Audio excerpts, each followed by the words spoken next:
The views and opinions expressed in this podcast are simply that, opinions. All are presumed innocent until proven otherwise in a court of law. Sensitive topics are discussed. Discretion is advised. All set? Thank you. For the record, the handcuffs have been removed from the defendant so that he can fully participate in today's hearing. So the purpose of today really is to go through the motions in limine to see where I can give you some rulings and some expected rulings. I always say expected rulings because I like to think of a trial as a living, breathing thing that evolves, not something that is pre-planned. So these are my best guesses. Sometimes I'm making actually affirmative rulings because I know enough that I don't think anything will change, but if it does change, I'll let you know. So I'll just start. I'm going to go through those motions that we went through a couple of weeks ago in the same order as they're listed. Instead of, I'll start first with the pretrial motions. And what we have left over there are the following. And before I move to the motions in limine, I'll give you an option to check in on others that you think that I might have missed. So the first motion that I think needs tending to is paper number 184, which is the Commonwealth's motion for use of streaming platform to prevent juror exposure to extraneous matter with an affidavit in support. The defendant did not object. The request is to use the standard Zoom format. The court intends to do that. And so that motion is allowed. There will be no other streaming platform used in this trial other than Zoom. Any questions about that? Your Honor, just briefly, there's the standard Zoom platform in which remote users are able to unmute themselves, and then there's the other version where they can't. I don't know what the name of that is. Are we using that version? We're using the version that they can't unmute themselves. Thank you, Your Honor.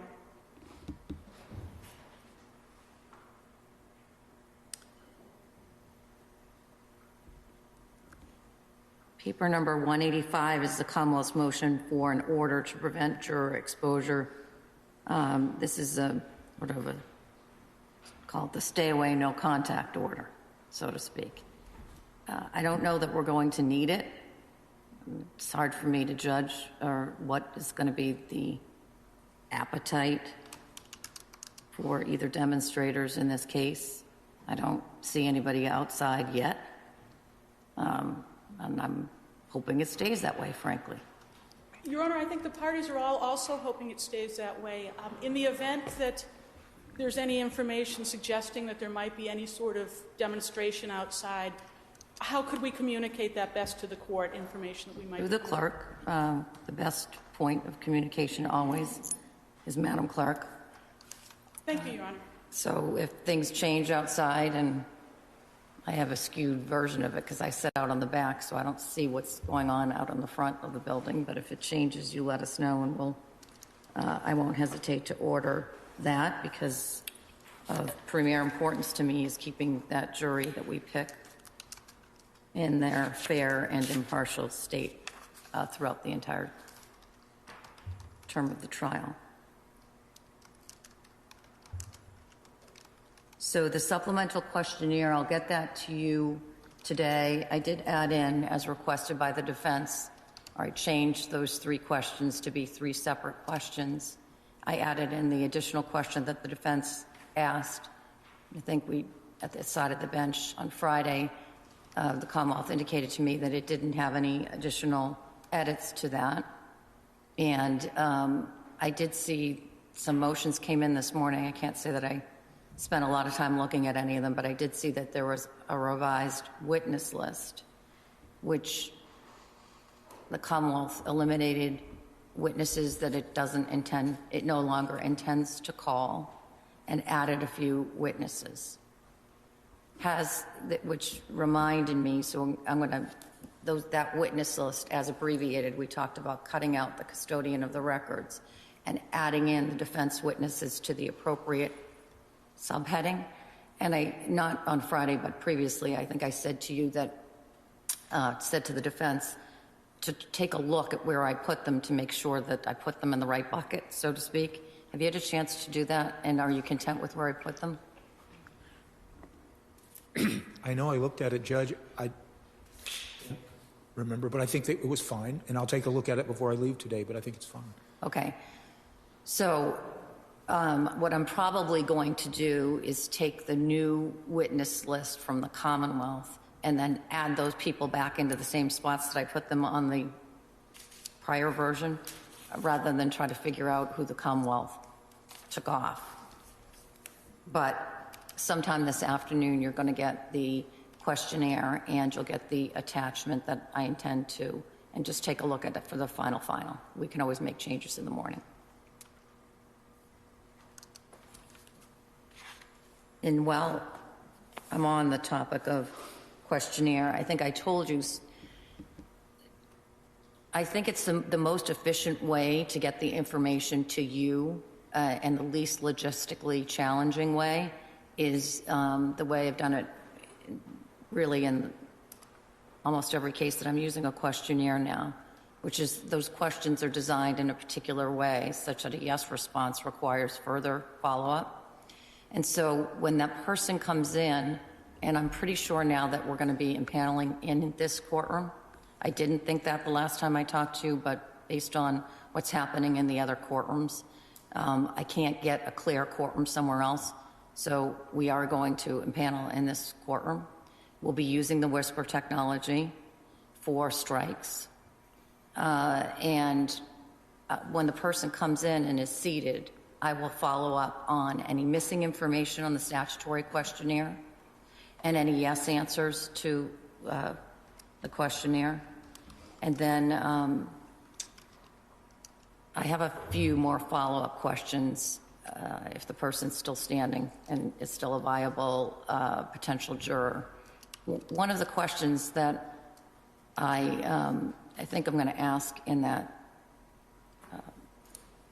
individual voir dire is to tell the prospective jurors that during the course of the trial, they need to agree not to be on any social media, and they need to agree not to watch the news in any medium. That's a big ask, but I think it's a necessary ask given the level of publicity, media coverage in the case. Anyone have an objection to that? No objection. No objection, Judge. Could I just ask a question, Judge? I looked at my notes from our last discussion. I read my notes to say you weren't going to give us copies of the questionnaire. That's right. So how do I do that? Yes. So you'll have a blank questionnaire, of course.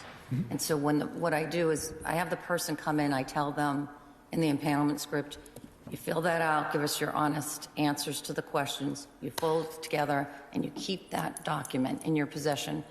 Don't show it to anyone until you hand it to me. So they will come up to the side of the bench, they will hand me the questionnaire.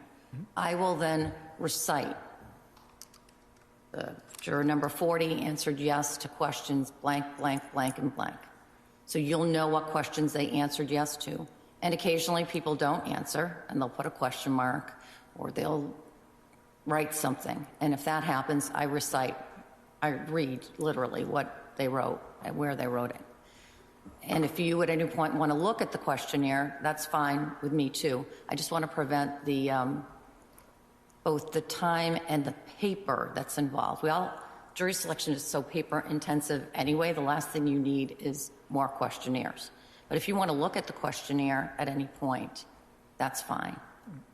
And then at some point, the very last question, as you know, on the questionnaire says, whether this would disclose anything that would be personal to you. I presume that some number of jurors are going to answer yes to that question. At some point, typically at 1 o'clock, I will have the required hearing under URIP to seal those questionnaires. And you have to give, under the rule, you have to have a hearing. So it'll take about 2 minutes, but we will have that hearing at some point during the early stages of the trial. Thank you, George.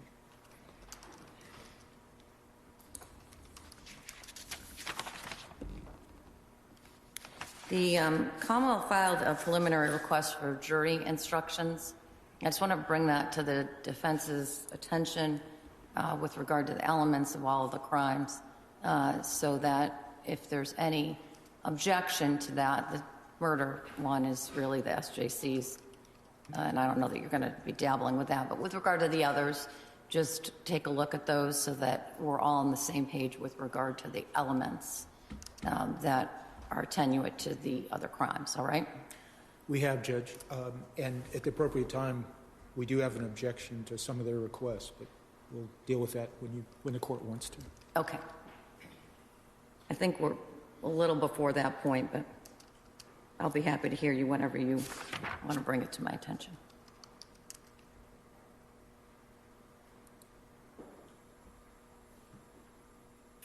We've dealt with on Friday the motion for change of venue, and we also, I guess implicitly, if not explicitly, have addressed the defendant's motion for leave to conduct attorney-conducted voir dire to the extent that the defense is asking for panel. I'm not going to exercise my discretion. I'm going to do the traditional individual voir dire. And of course, you play a big role in that. That's all I have for non-motion in limine pretrial motions that I think that I could give you some rulings on. Before I move to the motions in limine, is there any other non-motion in limine pretrial ruling that you're looking for? Your Honor, the Commonwealth did file a motion for reciprocal discovery. Okay. The defense did provide us with a notice of intent to call Dr. Banerjee and an outline of Dr. Banerjee's opinion if she testifies. The Commonwealth is requesting the proposed potential testimony of Dr. Lakin and Joel Colloquy of Safos Corporation, who are identified as potential experts by the defendant, and also Dr.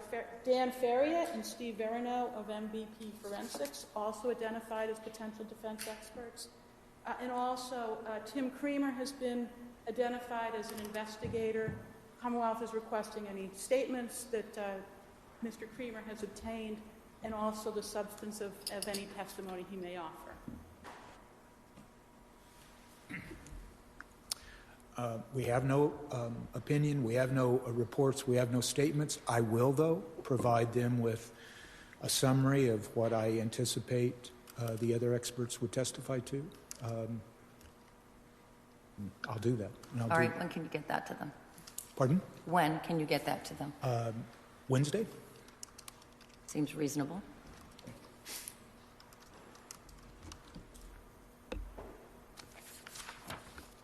Any other non-motion and limine motions?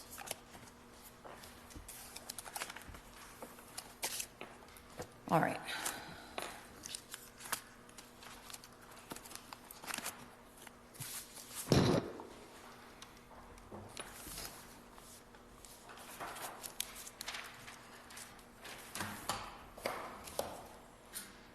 So I'll move to the motions in limine, and I'm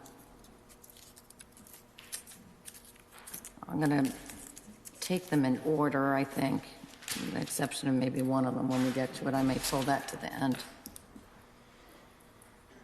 So paper number 187 is the Commonwealth's motion to limine number 1. It's to provide the jury with a means to review electronic exhibits during deliberations, and the defendant did not object to that as of at least 10:31. Same position today, right? Yes. It's allowed. The Commonwealth needs to ensure that the laptop that is in the jury deliberation room is contains no other information other than the information that's necessary, the software that's necessary for the jury to review the material evidence. We will do that, Your Honor. There is a special laptop that will be used for that purpose, and it will be provided to the defense to inspect it. All right, and that was the second part of my order, which is the defense is ordered to review that laptop before it goes in to make sure that we don't have any glitches. Paper number 188 is Commonwealth's motion in limine number 2. It's to notice of any visual aids defense intends to display during opening statements. The defendant objected to that. Is the defendant still objecting to that? It is. We are. The motion is allowed.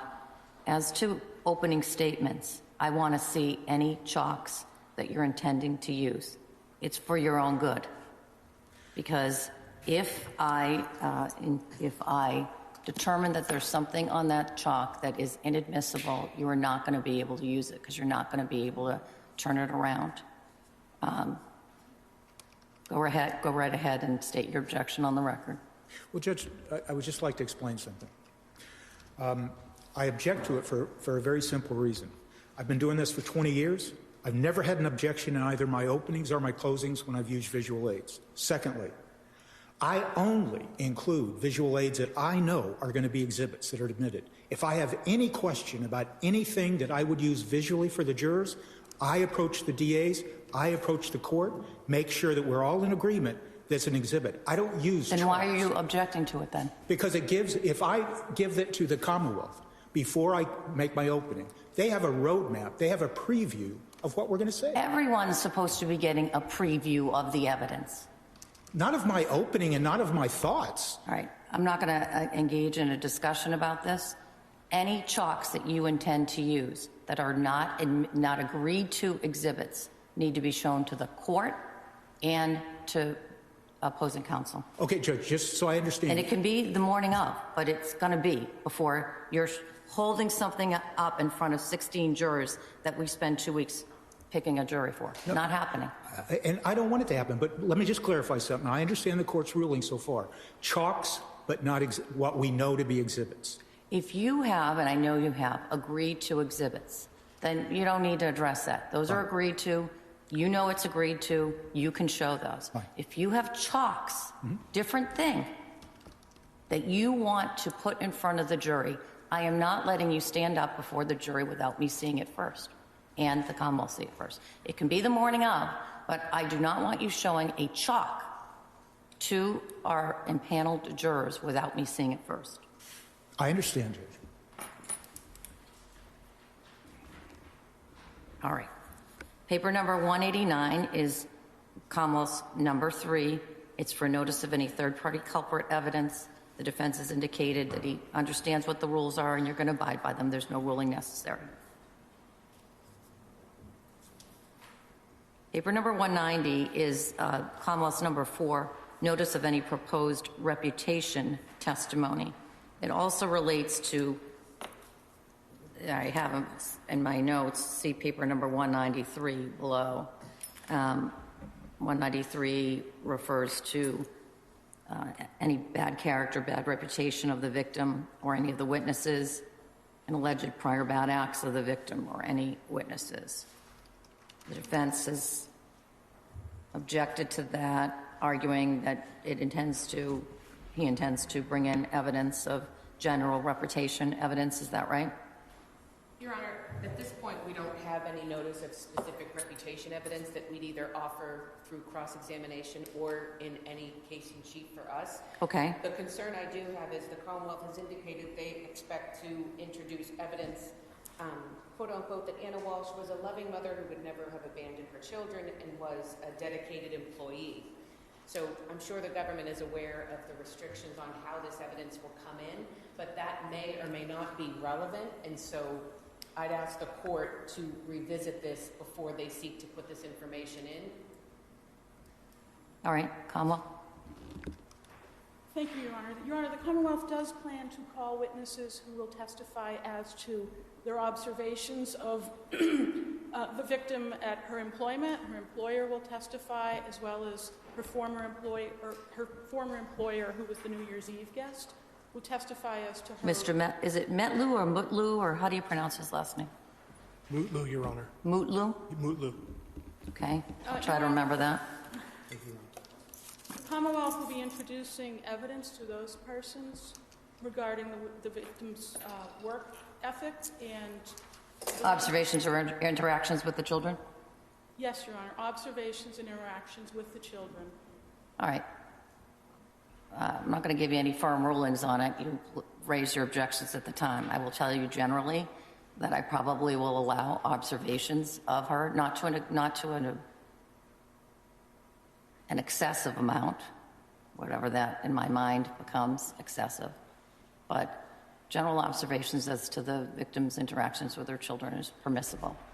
Your Honor, I would just add that the law is clear on this. They can't have specific acts, so an observation would be a witness giving their opinion or testimony on a specific act. And so that's not admissible. What they're allowed You're right, opinion or testimony. So observations, how are observations of her with her children relevant, which I suspect may or may not be relevant once we start? And it can't just be a limited number of people. So one person from her work saying that she had a good work ethic, the case law says you cannot do that. It has to be the general reputation of a community. And so I guess we will just raise the objections at the time. I just wanted to put the court on notice that Right. any of this testimony could just be inflammatory and prejudicial and invoke sympathy of the jury to hear that she was a great mother and a great employee. All right. I hear your objection, and I encourage you, and I know that you don't need any encouragement to make the real-time objection at the time of the trial, and I'm just trying to give you some basic guideposts of what my present thinking is with regard to that evidentiary issue. Anyone want anything more on that particular motion? No, thank you. Not at this time, Your Honor. Commonwealth's number 191, motion to eliminate number 5, is to allow in-court identification the defense asked for, and the Commonwealth has now given, I see this morning, a list of the witnesses who will so identify. Any issue that I need to be aware of with regard to that? No, Your Honor. All right. So that motion is allowed without objection, and the Commonwealth has satisfied the defense's request to provide names as of this date. Number 6 of the Commonwealth's motion to eliminate is to preclude reference to or introduction of irrelevant conduct of testifying and non-testifying police officers and agencies. The defendant objects, and I'm happy to hear further argument on this if you wish, but the defense's objection to me was, I wrote in my notes, it depends on what the Commonwealth does in its case in chief. And so you've alerted me to the issue, and we'll take it as we go along. With regard to a preemptive ruling in that regard, nor do I think that it would be part of your opening statement, because the opening statement is supposed to be a preview of what the evidence in the case will be. And so the defendant may not open on this without raising it with the court. It wouldn't be expected testimony at this point based on your opposition, or seek to introduce that evidence without readdressing it with the court affirmatively at the time that you're going to do it. All right?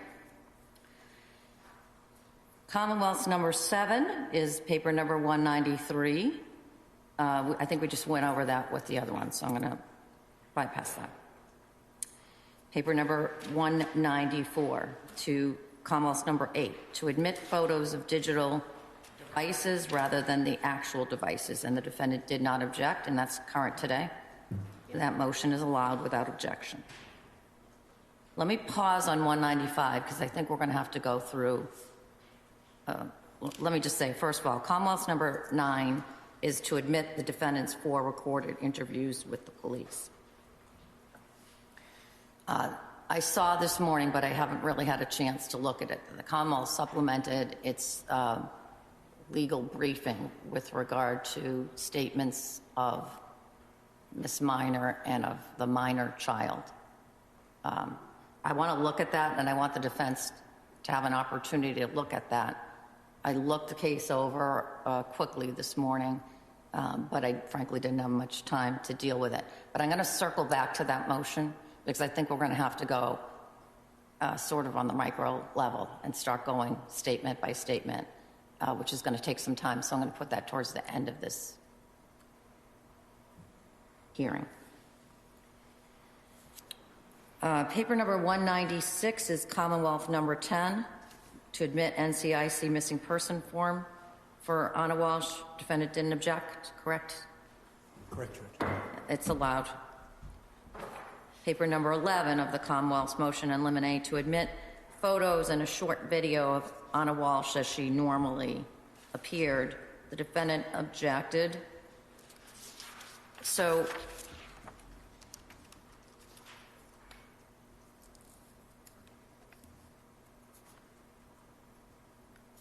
I haven't seen the video. Does the Commonwealth have a way to show me the video? I believe we could email it to you, Your Honor. I meant like right now. Your Honor, I have it on my computer. If you can give me a moment, I can walk up to the bench. That'd be great. Yeah. Generally, what is the video of? It's her with her 3 children on a rug in the living room of the home. And why is it important? The rug, an identical rug was found in the dumpster outside of the defendant's mother's home. Your Honor, I can approach, but just what might make it easy is the video is unnecessary. They could do a screenshot of the video which portrays the rug in question. I can approach. Yes. Yeah, sure.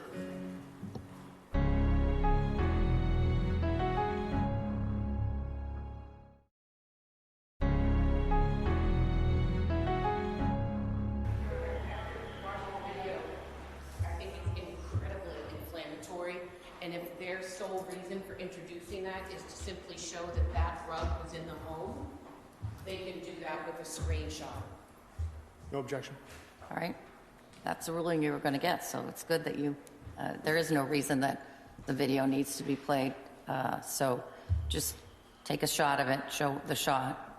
Now, I'll sit with down. regard to the other photos, you need to use, it's sort of like autopsy photos, in my view. Use the least number you can use to get, I understand that's one picture she's wearing a necklace and one picture she's showing the watch or something else. But use the least number that you can use. If I may, Your Honor? Yes. So I agree with that, and we tried to cull it down. So there's one with a jacket, there's one with a watch. The black jacket. Yes. There's one with a watch, and there's one with a necklace. We can probably take away 1 or 2 from what we submitted, because I believe that there's one where she's with Mr. Mutlu wearing the watch, so maybe we can delete that one. So we're talking probably about 4. Your Honor, the other issue is those photos can also be cropped, and there can be a stipulation that the cropped photograph showing a person wearing the necklace, the coat, is in fact a photograph of Ana Walshe. So they have sent a parade of photographs. I think that there's other ways to serve that purpose, and some might be stipulations. So this. Well, I'll let you work out whether you have any stipulations, but even if you want it that way, doesn't mean that the Commonwealth wants it that way. And the Commonwealth gets to, hold on one second.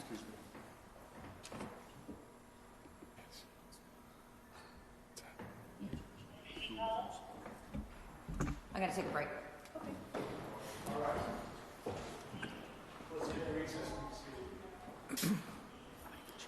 No, I'm fine. No,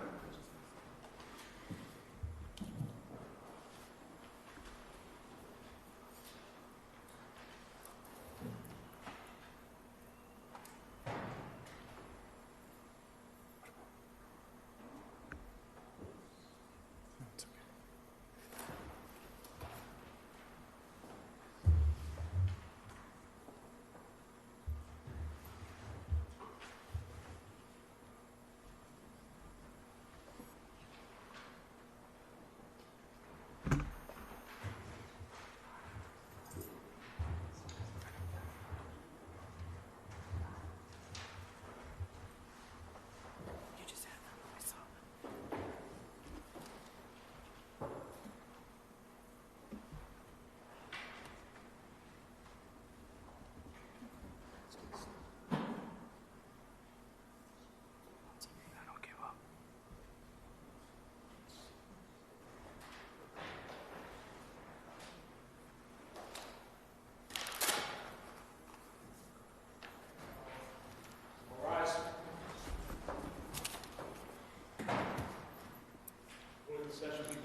All right, I think I was saying that you may be able to reach a stipulation. I don't know if you can, if you can't.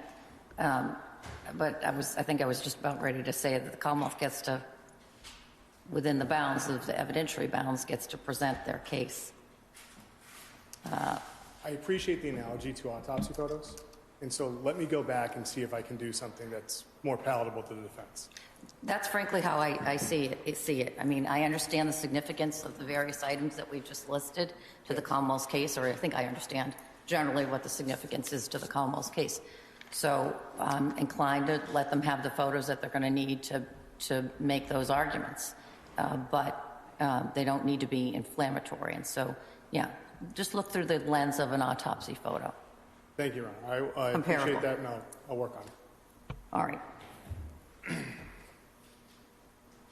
Commonwealth's motion number 12 to admit evidence concerning the defendant's federal charges. And the defense is opposing in part. I'll hear from the Commonwealth first on this one. Your Honor, we have actually attempted to develop a stipulation. The Commonwealth had sent it to the defense, and we haven't heard back as to whether that is something they wanted to stipulate to. We had been working on potentially reaching an agreement as to what information about the federal charges would come in. All right. Well, to aid you in your discussions, it seems to me, and this actually overlaps with regard to the one of the other motions with regard to the interviews. I understand the importance of the federal case in terms of the Commonwealth's argument with regard to motive, and particularly the timeliness of certain information vis-a-vis the time that the Commonwealth indicates that they believe the defendant did the acts that he's charged with. And the one area that I wanted to probe so that I have the information firmly in my mind, what the evidentiary significance of it is, the weight of it versus the prejudice, is the GPS. So my memory from prior proceedings on this case is that the GPS was not the way that the Commonwealth found out that Brian Walshe was at various places. That is correct, Your Honor. All right. It was not a GPS bracelet. What was it? It was a radio frequency bracelet that would go off if he went a certain distance from the home, and he would have a allotted amount of time to leave the home to perform errands and drive the children. Okay. So there's no evidentiary, there's nobody coming in and saying based on how his bracelet, he was at X, Y, and Z. They found that from the phone, right? That is correct, Your Honor. They found All it right. through the two phones.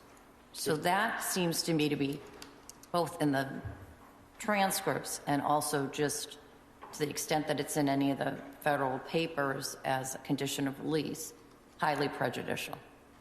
And I'm not inclined to let the jury hear about that. It's not relevant to their decision-making, and they may, even if I give them a limiting instruction, may make it difficult for them to accept the limiting instruction. It doesn't have any evidentiary value. So anything with regard to both in the interviews, which I know we're tabling for later on, and or in the federal records, that seems to me to have very little evidentiary value to the Commonwealth and has a potential for prejudice to the defense. So that won't be in. Understanding you've made a ruling, can I make an attempt to change your mind? Sure. All right, thank you, Your Honor. I appreciate you giving me this opportunity. So with the defendant's ability to have windows of time that allowed him freedom to leave from the house, it allows the Commonwealth to show the premeditated nature of this crime and that he had windows to clean up after the crime was occurred. That's a different thing, though. The fact that he has windows of time that he, or certain parameters that he has to be at home, and that comes up in the interview at one point when Attorney Minor makes mention of Yes. that. I don't know what we're doing with that yet, but Okay. putting that to the side, I don't think that what you just said about windows is the same thing as I'm saying about being on an electronic bracelet. Okay. Okay. Because I think there's different prejudice that attaches to those two things. The fact that he had restrictions, that he was on federal supervised release, and that he had some restrictions is going to be known to the jury. It's integral to the case. But the fact that he's on an electronic monitoring bracelet is a different thing, Okay. in my mind. Thank you, Your Honor. I understand your role. But keep on objecting, as I know you will, but that's sort of the dividing line that I'm drawing in my mind's eye right now.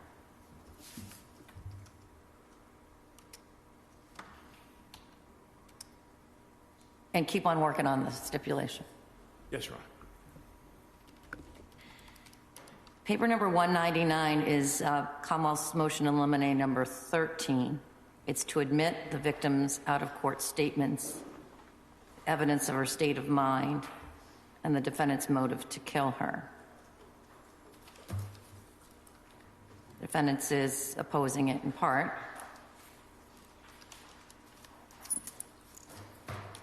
I'll hear from the Commonwealth first. Thank you, Your Honor. The Commonwealth would seek to introduce the victim's out-of-court statements to Alyssa Kirby and to Mr. Mutlu and to Mr. Fastow as to her state of mind, which was known to the defendant. Your Honor, certainly the defendant, the evidence will show that the victim had a meeting with a friend, Miss Kirby, on the 29th of December and told her about the big argument they had had over Christmas. Give me a timeline because I want to have this in my head. She comes home on Christmas Day. Yes. Anna comes home on Christmas Day. She drives because she missed the flight. She spends much of the day driving, and then she gets there on the afternoon, evening of the 25th. Yes, Your Honor. I believe it'd be around 8 o'clock. When did she drive back? She leaves on the 26th of December, Okay. And she drove back to D.C. and she drove back to D.C. And then she returns back to Boston by flight on the 30th. on the 30th.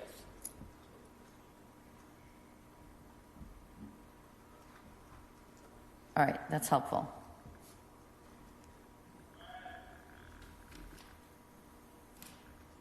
All right, go ahead. Your Honor, on the 29th, when she's still in D.C., the night before her return to Boston, she goes out to dinner with her friend Alyssa Kirby and talks about the big fight that she and the defendant had, and tells Alyssa Kirby... She'd been home for Christmas. Yes, over the Christmas break, or the day that she was home. She tells her about that big fight, that she gave the defendant an ultimatum, that she had learned that the reason the children weren't with her was because of the defendant and his attorney, and that she had told him essentially to just resolve the case even if it meant taking jail as a result. And I know Your Honor has reviewed the paperwork, and it is a little more detailed, some of the statements of the grand jury. Your Honor, I would suggest that this is admissible because certainly it shows the victim's state of mind, that she is prepared to do what she needs to do to take her children down to D.C. to be with her. She had a very highly compensated job, and I know Your Honor is familiar with the circumstances of her moving to D.C. without the defendant and the children. I suggest that that is certainly known to the defendant. He acknowledged and alluded to a big fight over Christmas in the recorded interviews, and indeed said that he had learned after fighting with the victim previously over Christmas, and I believe he said Thanksgiving, that he was not going to fight with her over her alleged need to return to Washington, D.C. for a work emergency. I suggest this is highly probative of the victim's state of mind and the defendant's motive to kill her. It also shows that he is aware of this. He's searching Mr. Fastow's name. He's searching for divorce. And he is conducting those searches in between. I believe the search for Mr. Fastow was on December 25th. And then he's searching for divorce, I believe, on the 27th. His mother then hires the private investigator to investigate Anna's, whether she's behaving appropriately for a married woman. That's on the 28th. Certainly suggests that all of this is highly relevant to the victim's state of mind and the defendant's motive to kill her and what happened in that home on the 1st of January. And with Mr. Mutlu, there is some testimony about Ana Walshe had some conversations with him, I believe on the 28th. And Mr. Mutlu's testimony is a bit indicating in some of his statements that some of it he might have learned from other people, but some of it he did learn from Ana, and certainly the Commonwealth would be very careful to make sure that we were only eliciting what he learned from Ana, not something he had heard from somebody else. And I would suggest that that should all be admitted in this case. All right. Defense? Thank you, Judge. Your Honor, the problem I have is the Commonwealth is also cherry-picking parts of these conversations. The dinner that they're speaking about, her and her friend were out until 1:30 in the morning, a night that ended at a karaoke bar. So there was probably copious amounts of alcohol, I would assume. But that goes to the weight the jury chooses to give to it. But in the context, I think it's important. The other thing that the Commonwealth didn't seek to introduce is the fact that Alyssa Kirby at the grand jury, at her grand jury testimony said that they had a very open and honest relationship, and that Ana wanted him to do whatever he had to do so the family could be together. And further, she didn't say that she wanted a divorce or was going to leave him with this ultimatum. Specifically, Ana supposedly said to Alyssa Kirby that she wanted him to choose life because he had been so depressed. And even if he had to go to jail, that will be waiting for you when you get out. Mm-hmm. So I think they're not only cherry-picking what portions of this conversation they want to put in, they're overstating the relevance, especially in light of the case law. When you look at the cases that talk about state of mind, they cite Castano. That was a situation in which the witness had told the defendant in that case that she wanted to end the relationship, that she had rejected his anniversary presents, not only was ending the relationship, but has packed up his bags. And when the police responded to the scene, there was, in fact, a packed suitcase of the defendant's items at the door. That is not what we have here, let alone to that level. In Martin, the statements that the government was seeking to introduce were basically statements in history of physical abuse, violence, of her trying to take the children from him. That is not what we have here. Half of the conversation to Miss Kirby was how she wanted her family together. They had an open relationship.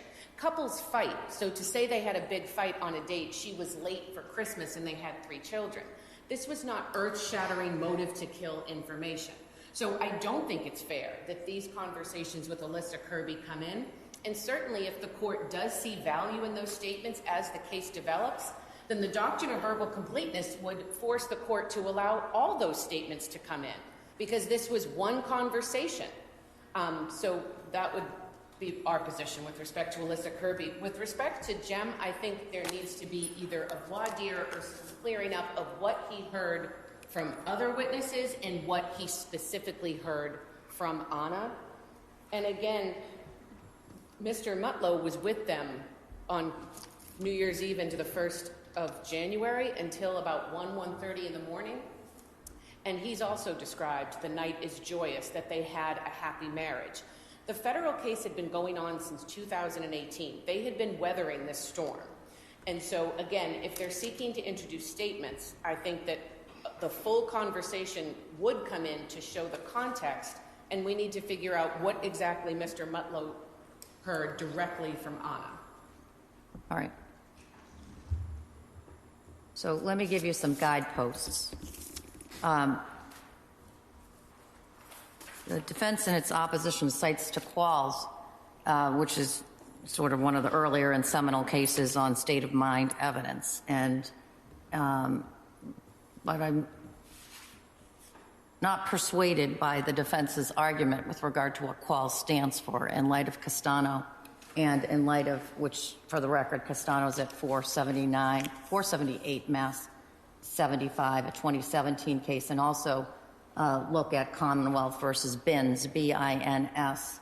That can be found at 465 Mass 348, a 2013 case, at head notes 17 through 22.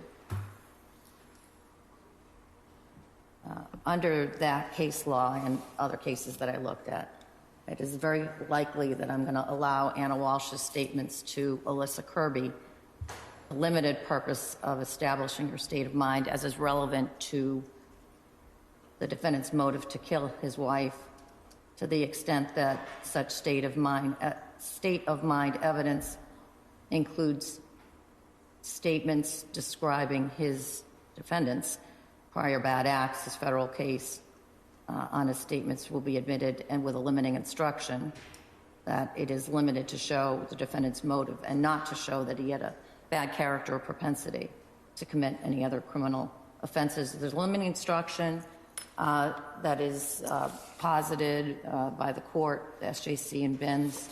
It's on the bottom of top of page 419. Take a look at it. That's what I'm likely going to give you. I think that the parties need to do a little bit more work with Jem, and they will, as the Commonwealth gets ready to preps him for his trial testimony, and obviously be in touch with the defense with regard to what that pretrial work reveals with regard to statements that were made directly to him from Ana, as opposed to third-party other evidence that would not be admissible. Yes, Your Honor. With respect to William Fasto, there's one notable exclusion or sustained you're going to hear. The statement that she makes to Mr. Fasto about she doesn't know what the defendant would do if he were to find out about the affair is not her state of mind evidence and is not admissible and is prejudicial. So don't go there. Yes, Your Honor. And then, of course, with regard to the doctrine of completeness, I think the defense has an argument there. And so I'm inclined to let them bring in the other statements. And you can oppose it if you want, but that's sort of the guidepost that I'm setting right now. Understood.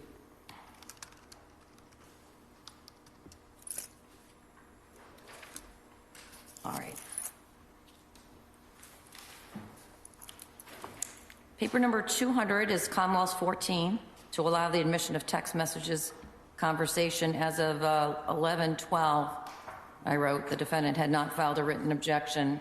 I think I invited that at our last hearing, and I'm guessing that you didn't because it's 801D2 stuff, but you let me know if it's otherwise. So, Your Honor, with respect to the text messages, I think maybe we have some objections to some of the portions of the text messages, but specifically, and I did talk about this in Another paper? defendant's response to Commonwealth motion in limb 13. The William Fasto text messages, I don't think that any of them are admissible and the jury should not receive them. There is no evidence about state of mind in them. It's text messages about two friends who are having an illicit sexual romantic affair. There's no evidence by the government other than speculation that Mr. Walsh ever even saw these messages. Is it speculation? I mean, he says in his own words in the interview that somehow her text messages are showing up on my phone or something to that. And I'll go back and listen specifically, but we did cross this issue once before, and that was my recollection. Maybe it's a failed recollection. No, the statement that you're referring to, there is a conversation between Mr. Walsh and the police where in the same paragraph he says, "I'm messenger," not "I message," and then there's talk of Facebook messages popping up on its phone. So I don't think it's clear. And even if the court were to infer that I messages came to his phone, there's no indication that those came to his phone. The text messages with Ana Walshe and Will Fasto ended at about 10:30 on New Year's Eve. Mr. Mutlow was at the home until 1:30. He specifically said, either during an interview or his grand jury, that at no point did he see Mr. Walsh on his phone. He didn't see Mr. Walsh on his wife's phone. He, again, described jovial, happy, up until the time he left at 1:30. So I think it's a very thin speculation that he saw these messages. If a foundation is laid during trial that indicates that he did see them or he did know them, it would be different. But otherwise, these text messages are hearsay and they're not admissible for any purpose. How are they hearsay? In order, and what I'm focusing on is what in them, is to prove the truth of the matter asserted.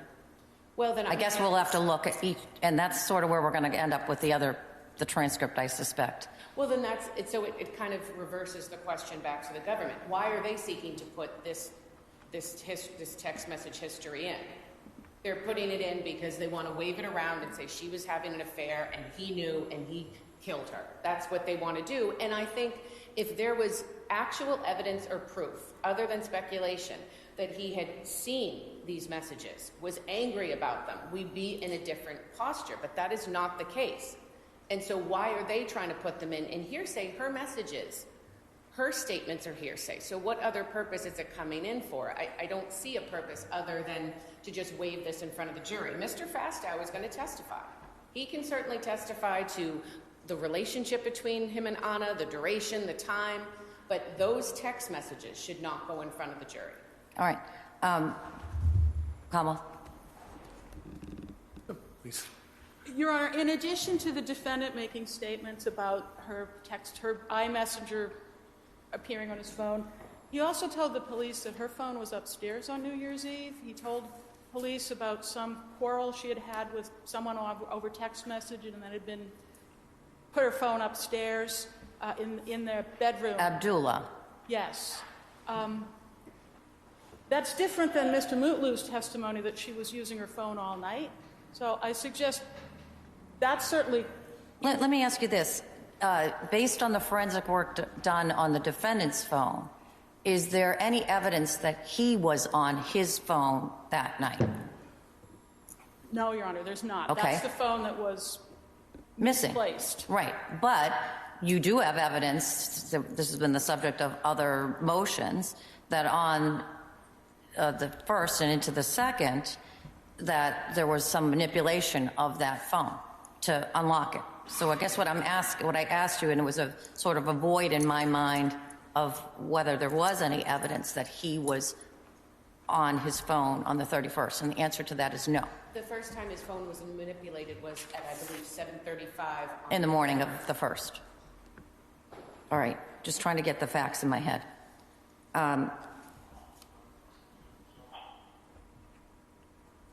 Well, more to follow on this as to individual text messages, and I want you to be focused on whether or not they are being offered for the truth of the matter asserted, and if they are, what your positions are, and see if you can make some headway on this. Thank you, Your Honor. Oh, Your Honor, the only other thing with respect to the messages, and this could be an email instead of, I just wanted to, we can certainly check, but if I could have the government verify if the messages they are proposing to introduce between Mr. Walshe and the other witnesses, if they have been edited at all, because we have like pages of text messages over a couple days to various witnesses, and I don't know if that is just the chunk that they are taking, or if they went in and cut out any messages. Okay. And by the way, I'll talk to the counsel afterwards. Okay. by the way, this motion that I'm talking about, we started to talk about Mr. Fastow and Ana Walshe's text messages. But to the extent that they're the defendant's text messages, which were the subject of this, then that's in a different bucket in terms of evidentiary ruling. Maybe not as important to you either, which is why you went to the other. Right. Okay. Commonwealth number 15 is to admit internet history from devices in the defendant's residence. Your Honor, the government has produced 2 binders that they expect to introduce into evidence. One is a binder of the gray MacBook, and then the other one is a binder of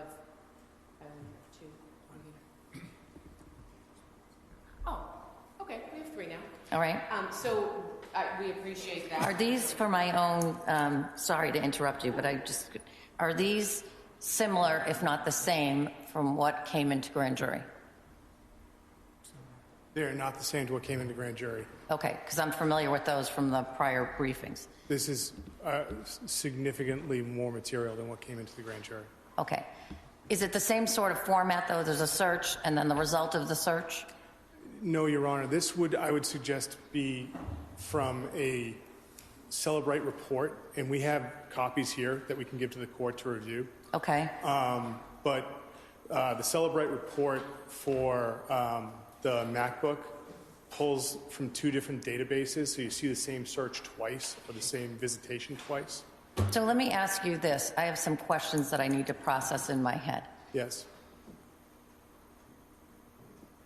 The searches that are done, is there forensic evidence that shows that the searches were done on the MacBook Pro Yes. and not on the iPad? Yes. All right. That's what I suspected, but I haven't asked and nobody told me that. I assume that that was the case. Yes. Because that was not the state of the evidence, as you know, at the time the case was indicted. Yes, Your Honor. So, and from that time, and that is March of 2023 when the case was indicted, are you saying that the forensic work has uncovered additional searches beyond what was known at that time? Yes, Your Honor. Okay, and what's the volume of that? So the MacBook report, that report that was generated is approximately 1,000 pages long. Okay. Is that where this search, I hate to be so graphic, but well, it's not that, this isn't that graphic, but this, in paper number 201, I learned of a search that I had never seen before, which is the... We're objecting to that one. Right. Okay. So that was not part of the grand jury. It was not part of the grand jury. What is the date of that search?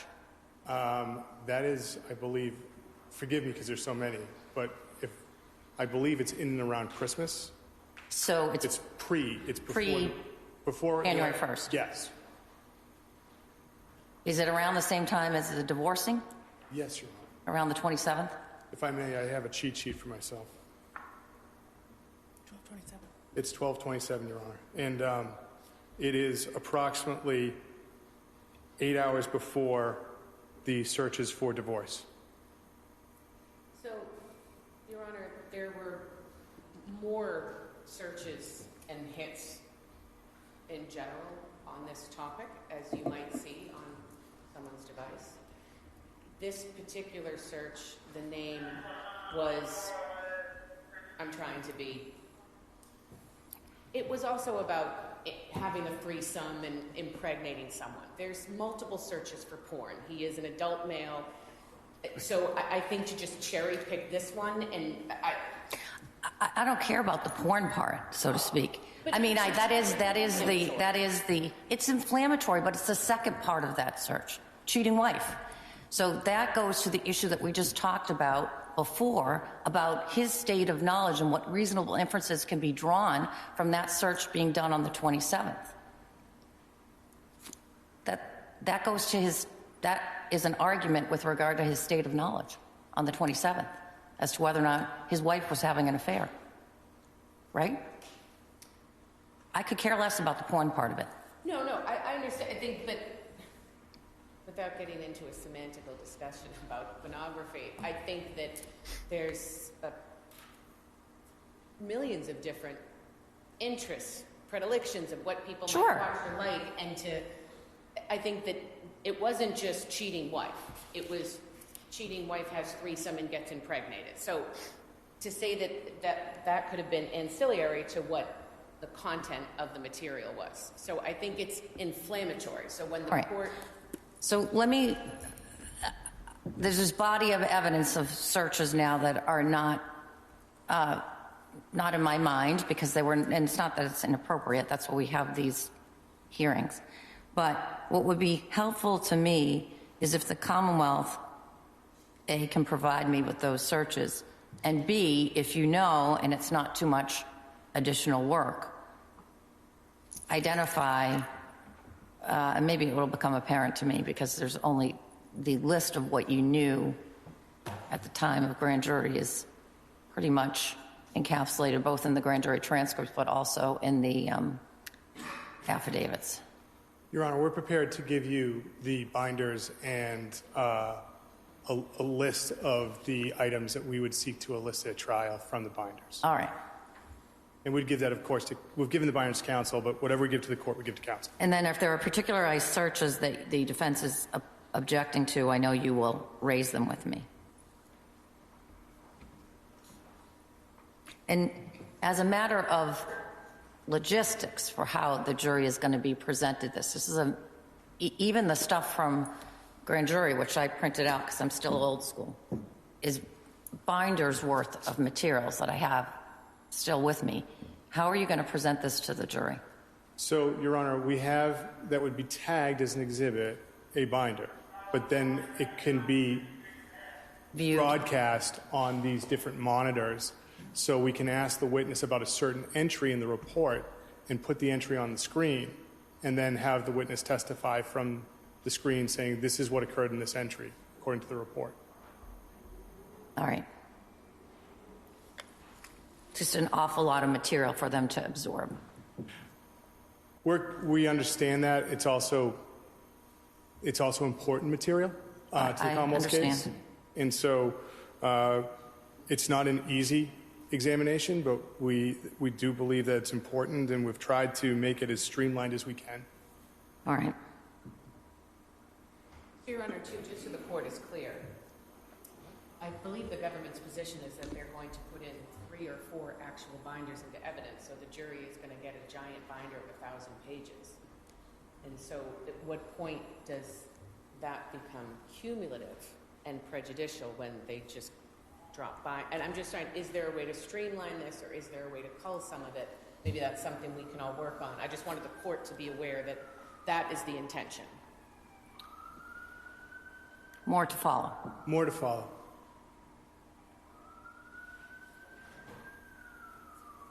All right. Paper number 16, to introduce Axios Investigations, hired by Diana Walshe, December 28th, 2022. Defendant is opposing. So, what is it? Is the Commonwealth just seeking to admit through a person, presumably, that comes from Axios, because Diana Walshe is not on the witness list? Yes, Your Honor. So, We listed her as a witness, Your Honor. We don't know if we're going to call her, but we did list her in an abundance of caution. all right, I'll make sure that she's, I apologize, Your I Honor. don't think she's on there. It She's could not be a on the list. clerical error, but Okay, so keep that, so It's that, also present in court right now, Your Honor. well, do you want to do anything about that? I didn't know she was on the witness list, so I didn't move to, I didn't move to sequester her for this hearing. So I didn't understand that she was going to testify, Your Honor. I apologize. All right, so, I can tell you what I would intend to introduce at trial from Axios. It's just very simple, a contract that was executed. right, which I've seen. Yes. It's a grand jury exhibit. Yes, Your Honor.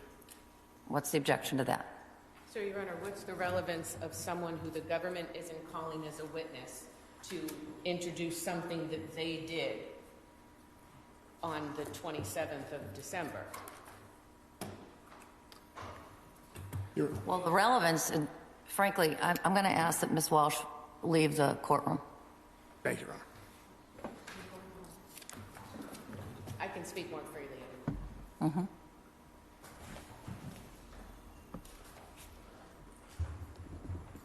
Thank you.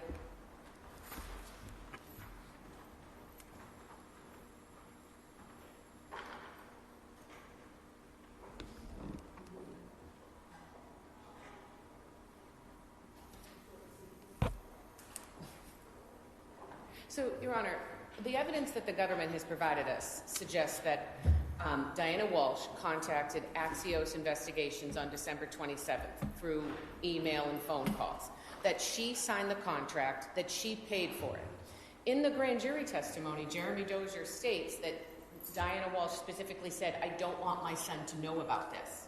So they're trying to basically say, she did this, we have no evidence that he was part of it, knew about it, directed it, paid for it, and it's just prejudicial and But inflammatory. I read somewhere, and it has to be in the grand jury, I read somewhere that the connection to the defendant is that she wanted to do this for some time because of the psychic, the whole, and that she went to the defendant or said to the defendant, I want to do this, and that he tried to rebuff her and say, no, I think his words were, Anna's a good girl, and she's not having an affair, something to that effect. But then I also read somewhere, it has to be, again, in the grand jury, that he then gave her the name of Axios. So even though he said don't do it, he gave her the name of the company that she hired, right?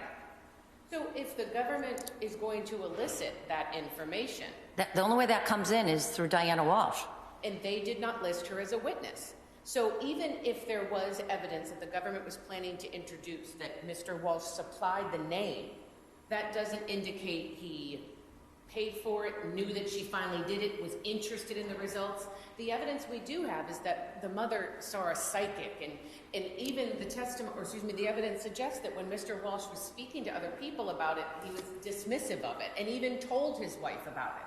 So I don't think it's appropriate that they get to introduce the contract or the fact that Diana Walsh hired a private investigator on the 27th unless they're going to call a witness to link it to him and that he knew about it, wanted it, and was invested in the results. Otherwise, it's not relevant.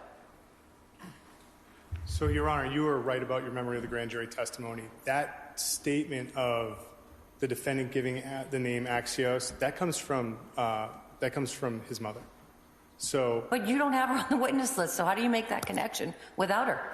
that's fair. We were suggesting as a reasonable inference by the amount of contact the two of them had, and that he saw her frequently, and that he talked to her frequently over the phone. But again, we were trying to be very limited with what we were entering. It was just the contract through the private investigator. So with that, I think Ms. Porges, her assessment of the evidence is correct. And so I don't want to belabor this issue. That was the only thing we were trying to get. We were not trying to get any statements of the defendant, nor were we trying to get any statements of his mother, simply the contract. Well, you make whatever strategic decisions you're going to make, but that may lead for a paucity of evidence on linking his knowledge to it. That's your choice. Understood, Your Honor. All right.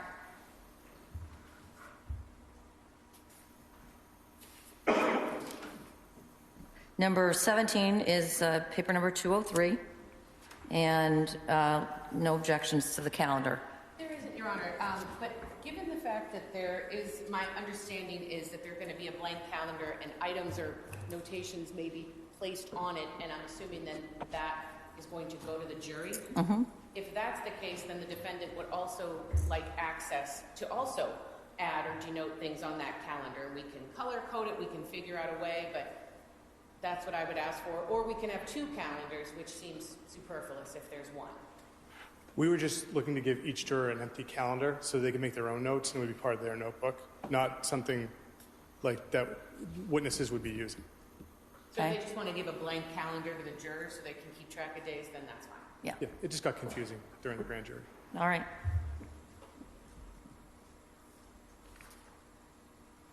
206 is allowed, sequestration of witnesses. 207 is a review. Commonwealth took no position. Your Honor, may we be heard sidebar?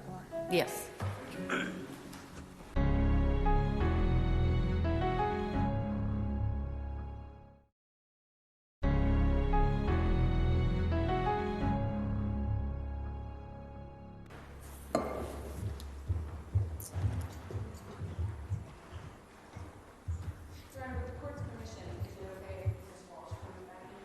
No objection. Sure.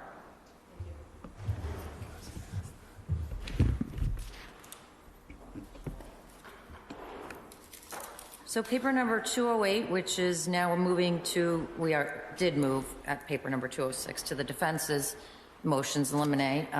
Paper number 208 is defense number 3. That is now mooted and requires no ruling.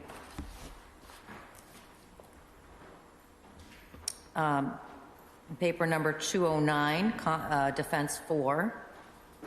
Commonwealth has indicated they will not seek such opinion, so no ruling is needed. Paper number 210, defense number 5. Commonwealth will not seek, no ruling is necessary. Your Honor?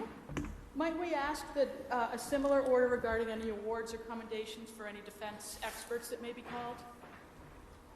That they may not elicit that from those experts? Well, to the extent that it goes to their qualifications, they need to do that. They need to know that the person's qualified, but no excessive lauding. How about we say that? On either side.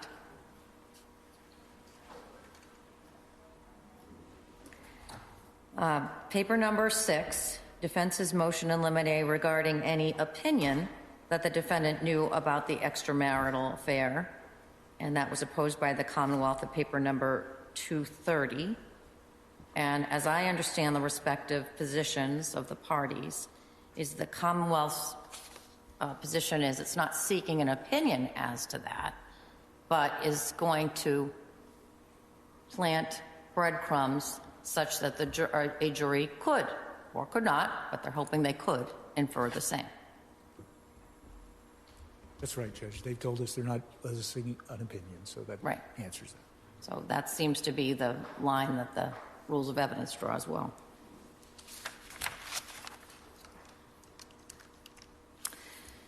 Paper number 7, defense number 7,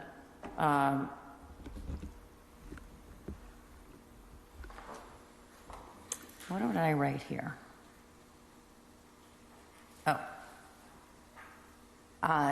Is paper number 212, and it's regarding opinion evidence, and the opposition was at 231. And I wrote to myself, what more do you want? And under what authority? Well, all I'm trying to do, Judge, and all we're trying to do is keep these witnesses from taking the stand and start offering opinions as opposed to the facts of their investigation, that they not be asked opinions that they have not provided in all of these reports. Because when you read through the hundreds of pages, and what they've given us is all this search data and everything, that's fine. But they can't then elicit, do you have an opinion about what this means? They can't do that, and that's why we filed this motion. That's all.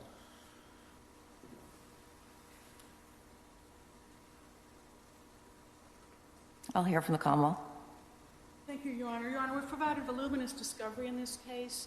Certainly, we expect that the witnesses will testify as to what they did in conformance with their reports. They'll explain their reports to some extent, but the defendant has all this material that has all been provided. So we would, if there's something specific they're looking for, but again, the witnesses will not stray beyond the reports that have been provided. All right, then we have no disagreement. As an aside, by the way, it is somewhat surprising to me as I was looking at this issue how little is said about experts in the context of, or how little is required by the rules, in stark comparison to the civil rules. And I can't resolve that in my mind why the drafters of these rules sort of make a heavier burden on the parties in a civil case with regard to expert testimony than is expected in a criminal case. I don't know why. Curious. If I may? Yes. I suspect it's because in criminal cases you have procedural due process bumping up against substantive due process, and that's not present. Would you think that that would then err to the side of more disclosure for the defendant? I think less because fair trial strategy, and that might be different. That would be my thought. My thought when I was sitting in the back is, why don't they have to produce what they have to produce in a civil case? But I don't write those rules. I just try to interpret them. I don't want to belabor this point at all, but I remember Stephanie Page filing motions for depositions because you allow depositions in civil cases. Right. And we were always shut down saying no, and we asked the same question the court's asking. Well, I'm asking that question, and I almost never allow depositions in a civil case, even of the experts, but regardless. It's just a curiosity. Anyway, defense number 8, paper number 213, opposed at 232, and then another rebuttal at 281. To exclude defendant's request to consult with an attorney or statements of prior counsel. And I got more on that today, I think, too. Let's pause on that one. Bad Acts 214, paper number 9 for the defense. I think we've discussed this. It's opposed by the Commonwealth in a partial opposition at paper 233. And I had written to myself in my notes, question to the defendant specifically, what additional statements from the recorded interview does he want to exclude? But we're going to get to that in a minute.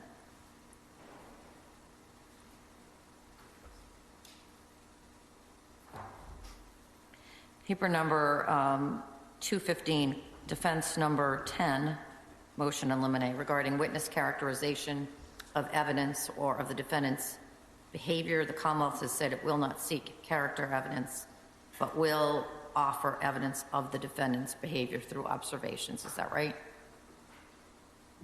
Yes, Your Honor. All right, that seems reasonable and likely where the line's going to be drawn. Number 11, paper number 216,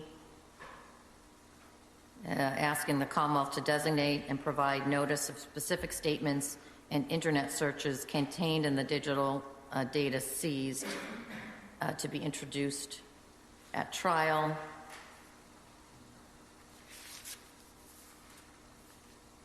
Anyone wish to be heard more on that issue? Your Honor, the Commonwealth did file a response in pleading paper 234. I saw that.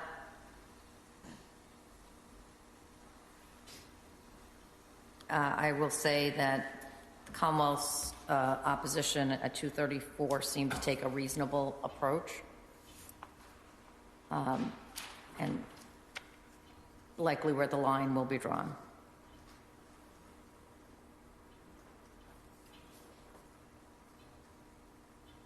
Is the pillowcase and the pillow, that's all over, right? There's nothing there. We're not going to introduce it, Your Honor. And there's nothing other happened with regard to the, this is just a hanging, dangling from the prior motions, the dinosaur, teddy bear, that's nothing I need to worry about. Nothing you need to work on. We sent counsel a list of photos we were intending to introduce. I think that we cropped out any images like that, and so if there's any issues, they'll let us know. All right. So how do we take on this, what the remaining issue that I really want to address today, and then I'm happy to talk to you about anything that you need to discuss with the court, is these transcripts. And I had about 5 minutes to look at the case that the Commonwealth has now cited in its most recent briefing of this morning, and I want to give it a closer look. But one way that we can approach this is to literally go line by line. I know that the defense has indicated, and I appreciate the way that this was laid out in the briefing, because it makes it very clear as to what it is that you're seeking and helpful. So I appreciate the work that you did to get that in that shape. And you've stated your objections. So one way I could do this is to just go through on this list that you gave to me and rule at some time between now and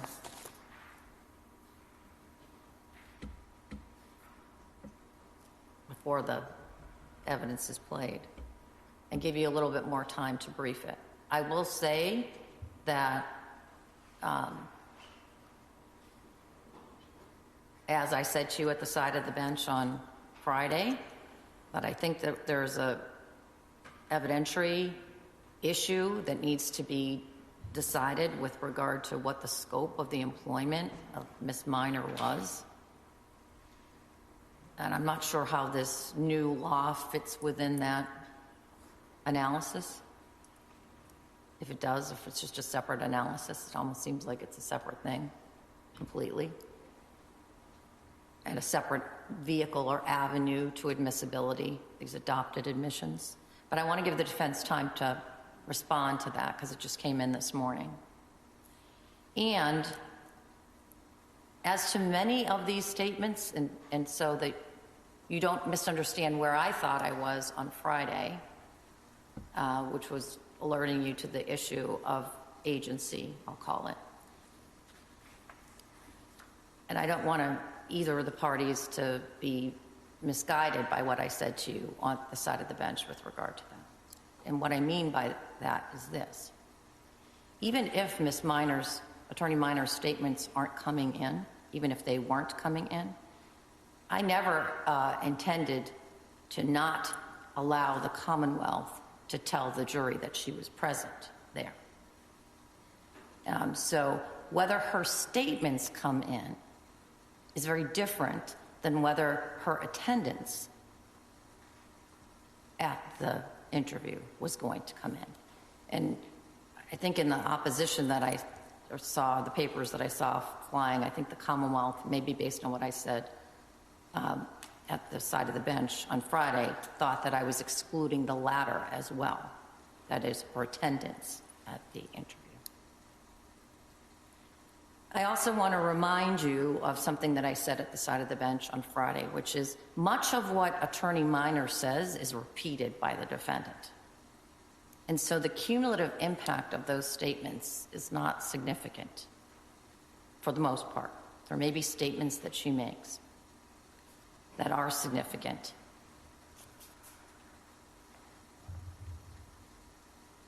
It seems to me, and I'm sure the defendant is going to ask for the humane practices instruction. And if that is the case, it would seem to me that the dynamic of what is going on in that home during those interviews is relevant to that, specifically Thomas's role. I see you nodding your head no, but then I get to the later interviews. Maybe there's not enough in there for you to care about it. So why are you nodding your head no over there, Attorney Tipton? I appreciate the time to respond. I was reading their cases at 4 a.m. That's not the best time to be reading cases. If the court... I was blissfully ignorant of it at 4 a.m. I didn't see it until 7 a.m. So if the court's... we will file a written response. My understanding is the court's going to give us time for that. And when's a good time to have that filed? You said you would make a ruling before the evidence started, so Right. I'm just wondering... I mean, honestly, the next couple of days we're going to be busy with picking a jury, and maybe even longer than that. So, I mean, I don't. As long as I rule on it, yeah. As long as I rule on it in time for you to make the appropriate edits, and I don't ruin, the poor IT person that's going to be tasked with doing the edits. Thanksgiving. How deep into the case are these transcripts coming in? Potentially the first day, Your Honor. Well, great, thanks. But the good news is like you said, a lot of it was cumulative. And so in going over that, particularly the interview in the 7th, when we looked at it, we're like, there's really not a big problem with a lot of these. So we'll start working on some of those redactions. And we gave a list to the court of the things that we didn't object to. So we're going to start working on this. So curiously, and I just want to make sure that this was a conscious decision on the defense's part and not something that was unconscious. There's some of what she said that you kept in. You know that. Well, attorney. No, There are some statements that you did not ask to be, and so. From Tracy Minor, Judge? Yes. Well, then that was an error. That's the highlight didn't carry through. Okay. All right. Because, and I don't want to interrupt the Commonwealth on this, and we're going to file a written response. Let me just lay the groundwork for it, though. Sure. The court brought up the humane practice. We footnoted in a pleading. We never asserted humane practice. We're not asking for humane practice. Okay? All right. That is the bottom line here. And the Commonwealth's citation to sheriff in their latest briefing, they misstate what the law is. The law is if humane practice is a live issue, the court is required by law to give it humane practice. It's not a live issue. We've never raised it. So I want to set that groundwork. All right. I appreciate that. 2, I understand what the court just said about you never intended to indicate you were going to exclude the presence of Tracy Minor. Our prejudice, contrary to what the Commonwealth argued in their brief, in their memo they filed last night, we made it very clear what the prejudice is. The prejudice is from the fact that Tracy Minor is there and all these statements are being made. Not the statements necessarily of Tracy Minor, but the statements of the client. And we made clear what we think the prejudice is. And that prejudice, once again, we'll lay it out in more detail. But that prejudice is the same type of prejudice that flows from the Commonwealth's reaction to Proctor, and I won't go into anything about Proctor except for the fact that once Proctor's integrity was impeached, the Commonwealth moved away from it, moved away from him. Why? Because his impeached integrity reflected on this office, the Norfolk County District Attorney's Office.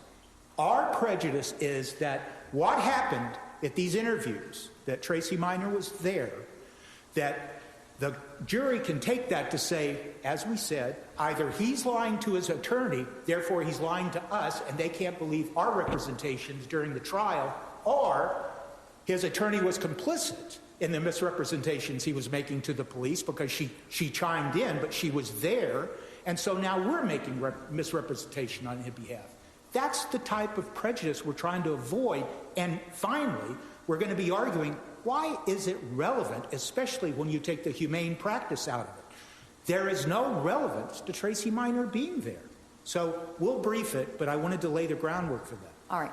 So I appreciate that preview, and I appreciate the reminder with regard to the humane practices, both for myself and also to the Commonwealth, as we move forward and try to resolve this issue for you. And could I just make one more suggestion? If the Commonwealth could take the highlighted sections that we provided to the Commonwealth and you. Yes. And just now, go take those highlighted and maybe color code all of these statements they've listed. Wouldn't it make it easier for us all? Well, I think we can get down to I think if you get rid of the cumulative stuff, you're really probably down to not a lot. Right. So that might be a good idea. What do you think about that? I think you're right, Your Honor. I think that the issue became with the transcripts. Once you started taking her out, it became confusing. So she would actually ask a question, and he would answer it. Right. Or she would correct him on the restitution figure 3 times in a row. So then he's just shouting numbers out, and it doesn't make sense. So a lot of it was just confusing with what was being proposed. So we're trying to go back and be more strategic about this. All right. And so my goal is to make things clearer and easier for the jury Yes. than confuse them. And so to the extent that that you're having that situation where there's a question that she's asking that he's answering, and it's cumulative, the relative prejudice, I understand the argument, and I'm not ruling on it right now, Attorney Tipton, because once she's there for one answer, she's there, your argument is going to be the prejudice attaches. I understand the argument. But it's also incumbent upon me to provide evidence to the jury that they can, in a manner that they can consume it. And if it's doing so, once I balance the prejudice in a way that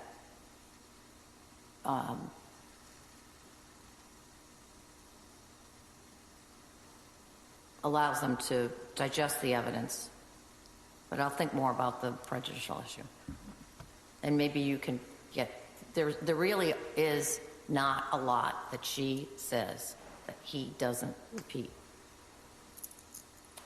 So how about Friday on that color coding? Yes, Your Honor. All right?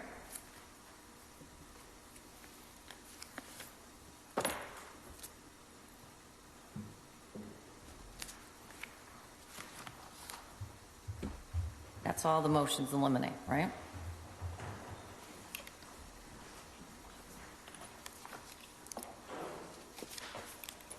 Yes, Your Honor. All right.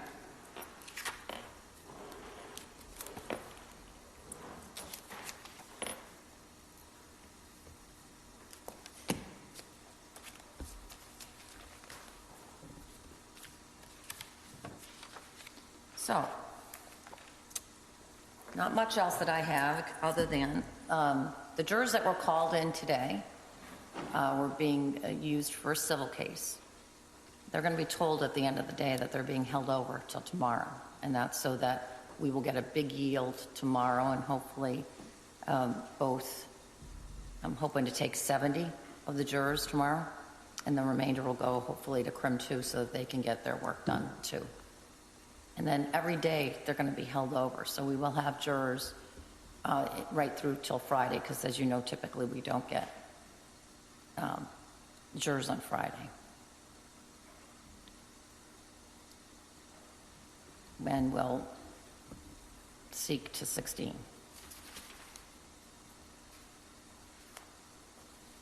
Any questions that you have lingering that you need answered between now and tomorrow morning on anything? No, but I would ask to come to sidebar on an unrelated matter to this case. Okay. When it's on. Anything the Commonwealth needs? No, Your Honor, I think that we'll work together and try and figure out some of the other issues we've talked about today. I've been keeping a running list and just trying to make sure that we stay on schedule. All right. I will see you at the side of the bench.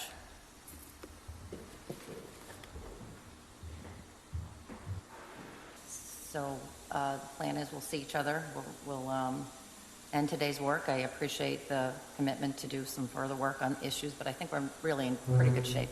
Yes, Your Honor. As we move forward to the start of this. I will get you later this afternoon the most, what I believe is the most updated witness list, which will be attached to that supplemental questionnaire. Take a look at it carefully, and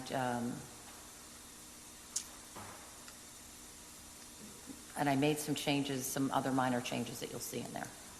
And I think we'll be able to give the court the binders of the internet stuff with spreadsheets of the isolated ones that we're looking at. All right, that sounds good. Thank you, Your Honor. Have a good day, and we'll see you back here at 9 o'clock tomorrow morning. You as well. Matters continued to November 18th at 9 a.m. Thanks, everyone.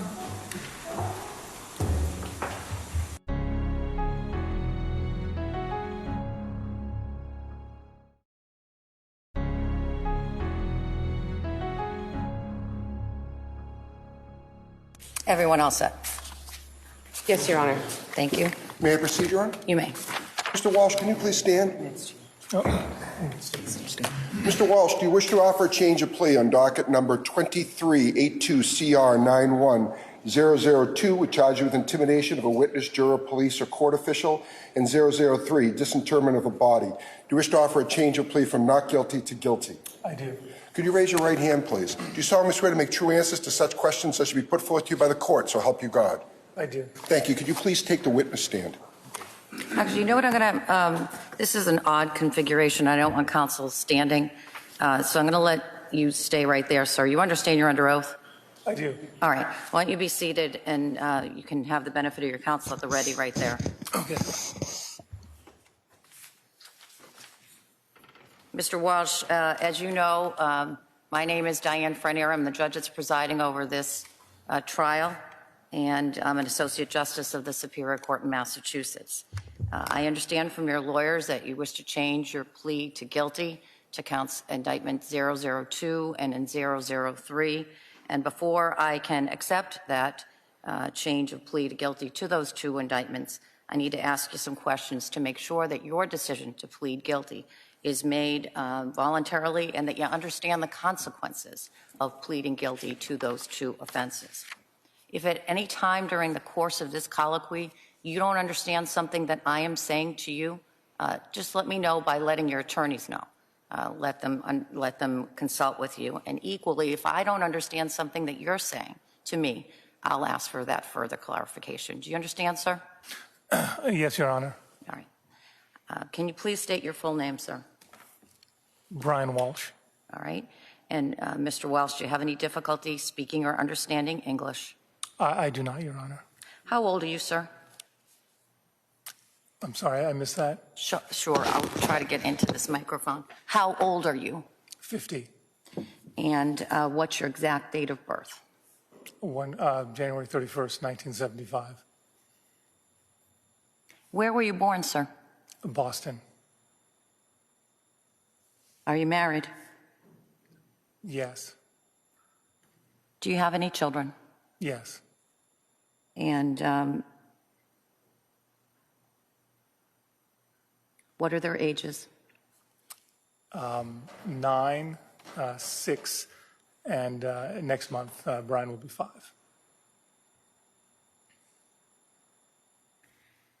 How far did you go in school? College, some college. That was like a year and a half or 2 years. Oh, yes. And where did you go to school? Carnegie Mellon, What did you study? business and computer science. As an adult, have you had full-time employment? I've had my own businesses, And in what kind of businesses? mostly consulting. Okay. I need to ask you some personal questions. I'm going to ask you those questions now. Have you ever in the past been treated for any mental illnesses or conditions? Yes. Tell me about them. Depression. And are you aware of whether anything else other than depression? That was the main thing. All right.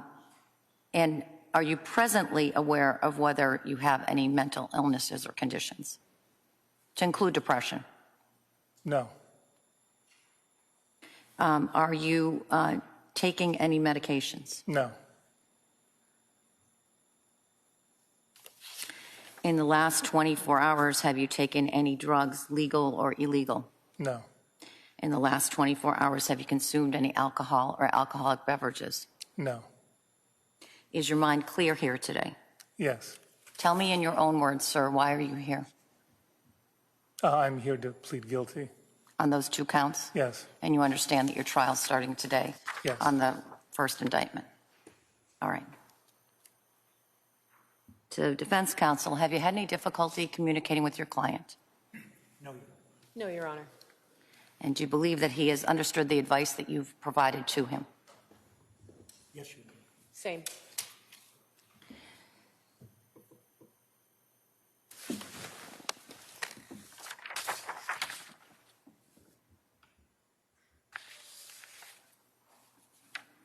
So at this time, I'm going to go over what's called the waiver of rights. And at the end of it, I'm going to give you the form back that I believe you signed earlier today.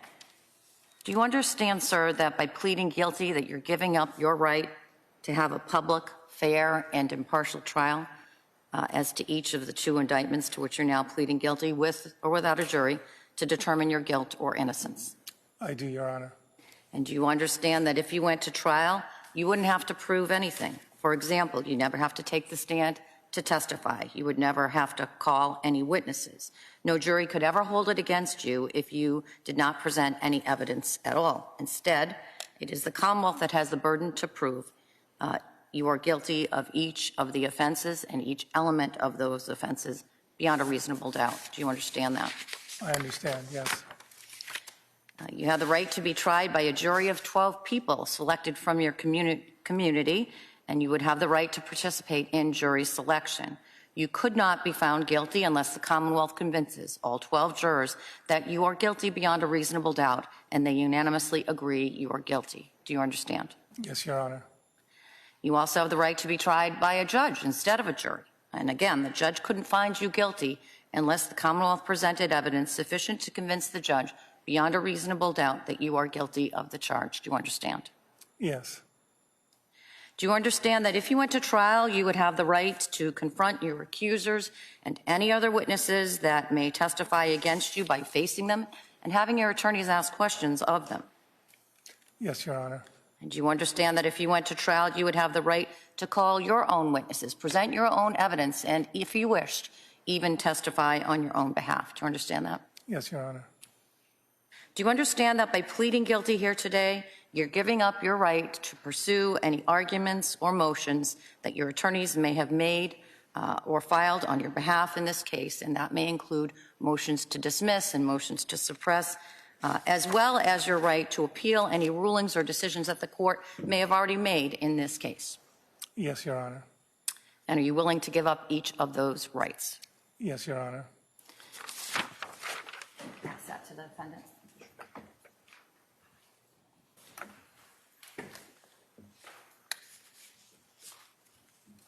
Sir, if had the court officer pass to you defendant's waiver of rights, have you seen that form before? Yes, Your Honor. And did you read that document or have someone read it to you? Yes, Your Honor, I read it. Have you reviewed it with your attorneys? Do you understand it? Do you understand what's contained on the waiver of rights form? I do, Your Honor.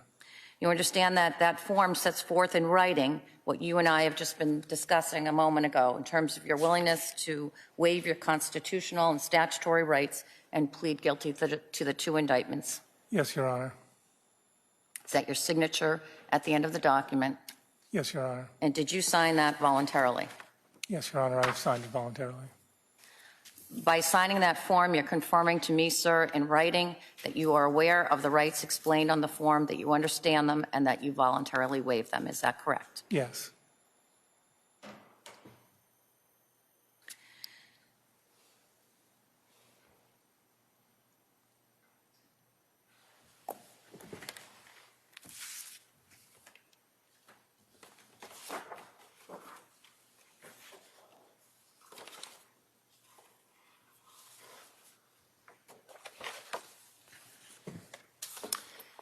Do you understand, sir, that you are pleading guilty to the following two indictments? Indictment 002, which charges willfully misleading a police investigation, a criminal investigation, in violation of Massachusetts General Laws, Chapter 268, Section 13B, and in Indictment 003, you are pleading guilty to, while not being lawfully authorized by proper authorities, willfully conveying away a human body or the remains thereof in violation of Massachusetts General Laws, Chapter 272, Section 71. Do you understand that? Yes, Your Honor. And have you talked to your attorneys about each of these two indictments? Yes, Your Honor. Has counsel explained the elements of each of those two indictments that the Commonwealth would have to prove beyond a reasonable doubt? Yes, Your Honor. Do you understand each indictment? I'm sorry, what did you? Do you understand each indictment? Yes, Your Honor. And to defense counsel, have you explained the elements of each of the two offenses to your client? Yes, Your Honor. I'm going to ask that the assistant of the Commonwealth, whoever wishes to do it, would tell me what the maximum and minimum sentences are. And I don't believe there are any mandatory minimum sentences, but you can tell me if there are. There are no mandatory minimum sentences, Your Honor. The maximum sentence on count 2 is 10 years unless the investigation is into a capital offense, and then it is a 20-year sentencing enhancement, up to 20 years. On count 3, it is up to 3 years in state prison.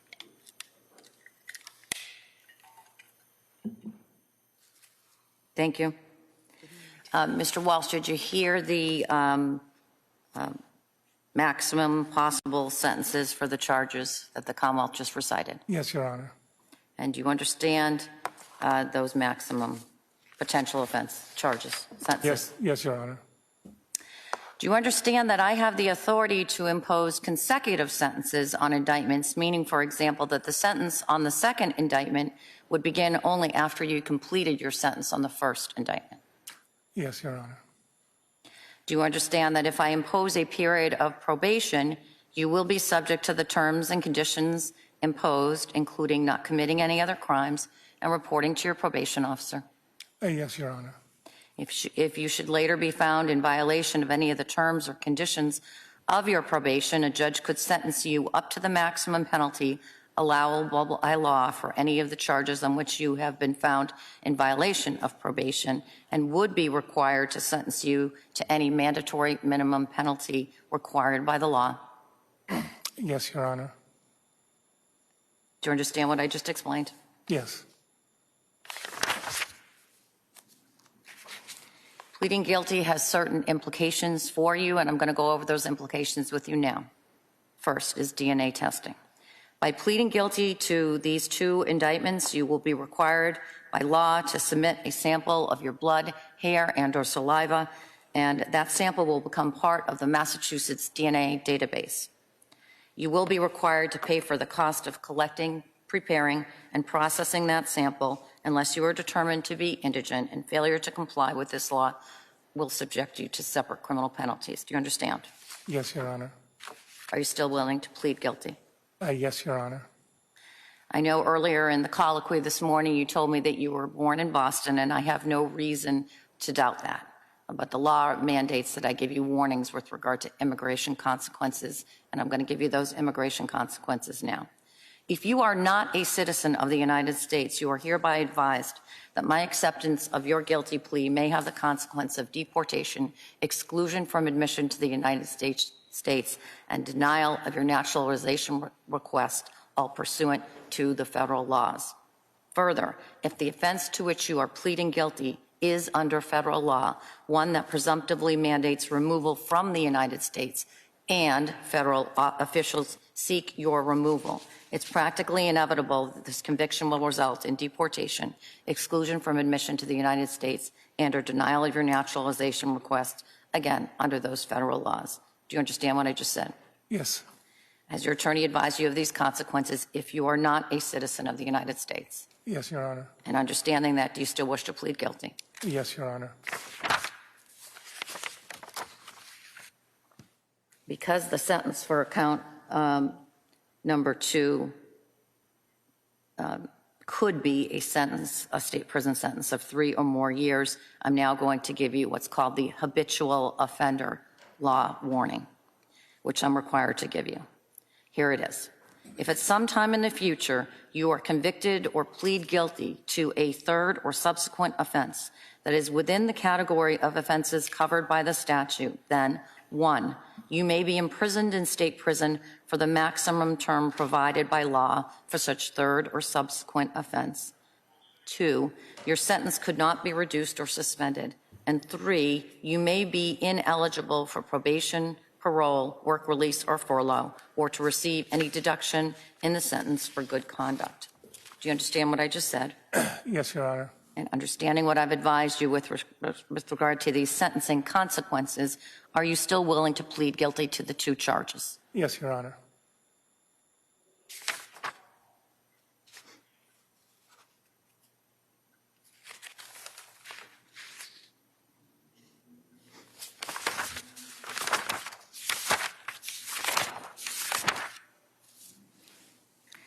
All right.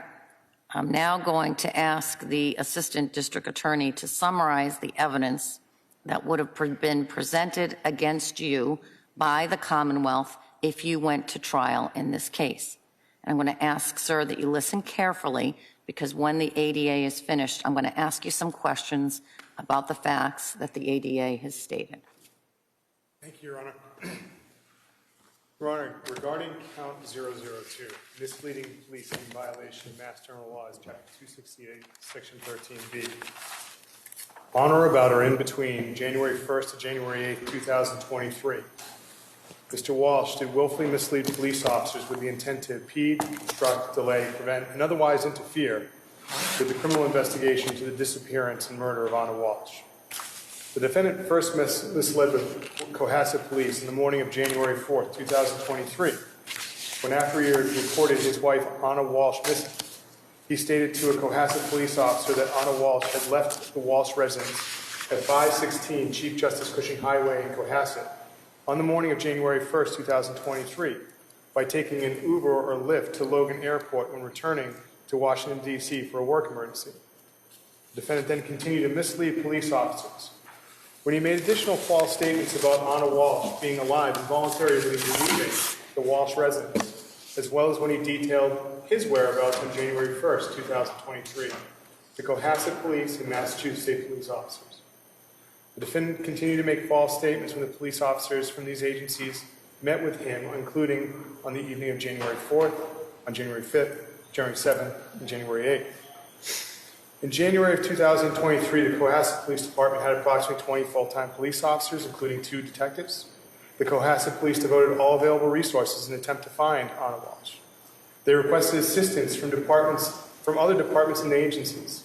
And on January 6th, the chief of the Cohasset Police Department conducted a press conference seeking help in locating Ana Walshe. As a result of the defendant's false and misleading statements, law enforcement agencies and police officers took many actions which had a heavy financial and emotional cost.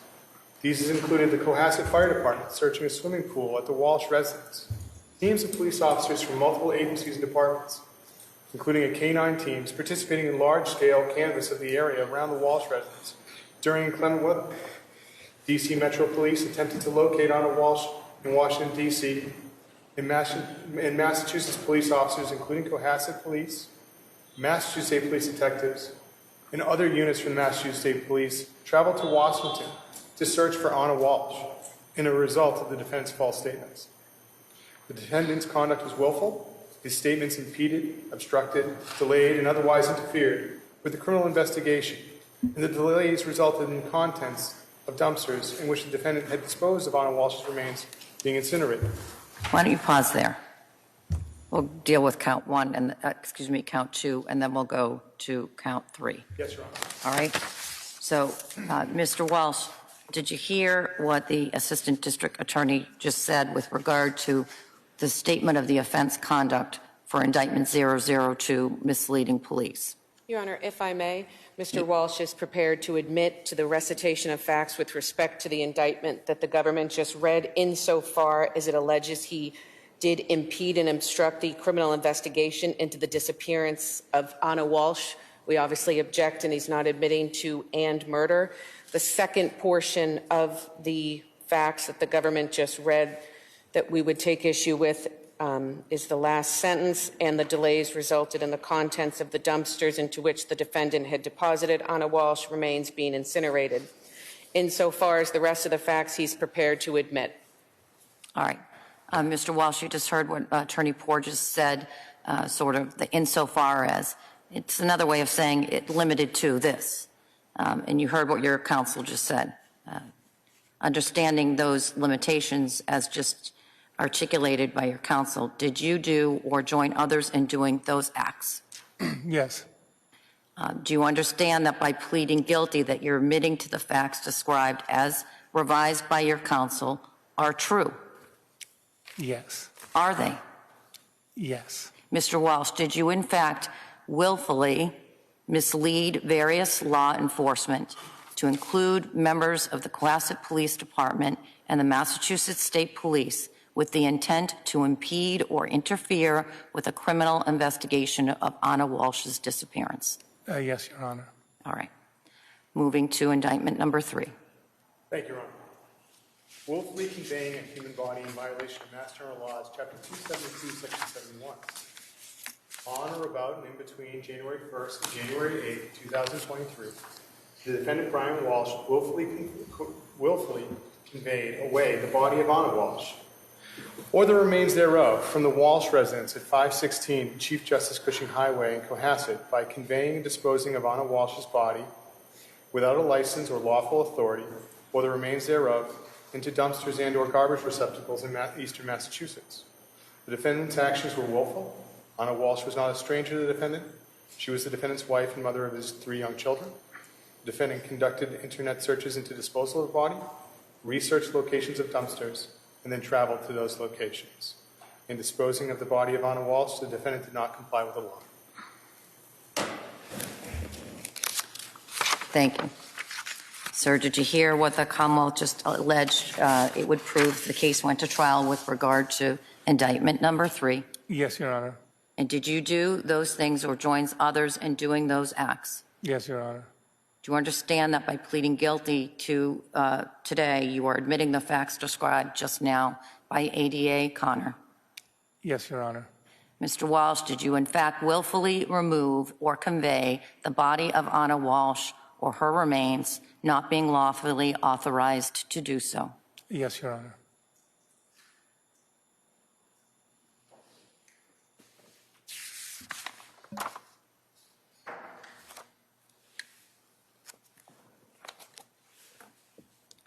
Do you now plead guilty to these indictments willingly and voluntarily? Yes, Your Honor. Has anyone threatened you or forced you in any way to plead guilty to these 2 indictments? No, Your Honor. Has anyone promised you anything in return for your plea of guilty to these 2 indictments other than the terms of the plea agreement that we discussed? Excuse me, there's no plea agreement. That's what happens when you keep reading from the book, and you shouldn't. Has anyone promised you anything in return for your plea of guilty to these 2 indictments? No, Your Honor. Have you had enough time to discuss your rights your case, your defenses, and the possible consequences of your guilty plea with your attorney? Yes, Your Honor. And do you feel that Attorney Tipton and Attorney Porges have acted in your best interest, that he and she have fully, fairly, and adequately represented you in this case? Yes. Are you confused in any way by any of the questions I've asked you today? No, Your Honor. As I understand it then, sir, you're pleading guilty to these two indictments because you wish to plead guilty because you are guilty. Is that correct? That is correct. Counsel, do you know, defense counsel first, do you know of any reason why I should not accept your client's guilty plea? You not, Judge. Same question to the Commonwealth. Your Honor, I'll be brief, but we had spoke that this is a non-negotiated plea with the Commonwealth, and we had some objections to it. But my concern was where the defendant put the case on the factual basis that the Commonwealth read in, that is one reason you should not take it. And the second is this count 3 revolves around improper disposal of Ms. Walshe's remains. And the defendant, when asked his marriage status, said that he was married. And consequently, Your Honor, then that is not an accurate relaying of his current status to the court and could be invalidating the plea. So I believe he has to be asked that question again. And I believe that if he continues to say he's married, that he's negating facts of count 3. All right, I'll give defense counsel an opportunity to speak with your client. Your Honor, I apologize. I couldn't exactly hear what Mr. Connor's caveat was. In response to one of the early questions I asked of the defendant, I asked him if he was married, and he said yes, he was. And the Commonwealth was raising the point that if that were true, that it might negate proof of the disinterment, which requires a human body or remains. Do you want to speak to your client about that? A moment, Your Honor. Mm-hmm.